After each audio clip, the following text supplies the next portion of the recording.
যদি কেউ কষ্ট আর হাসিনার উন্নয়নের দেখাচ্ছি।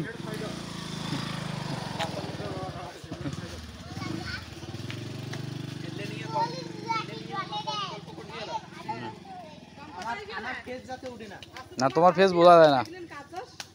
হ্যাঁ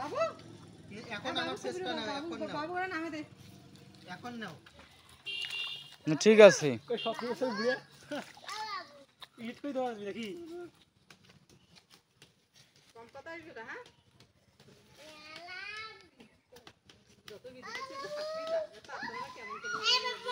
আমরা হাসিনার পদত্যাগ চাই, পদত্যাগ।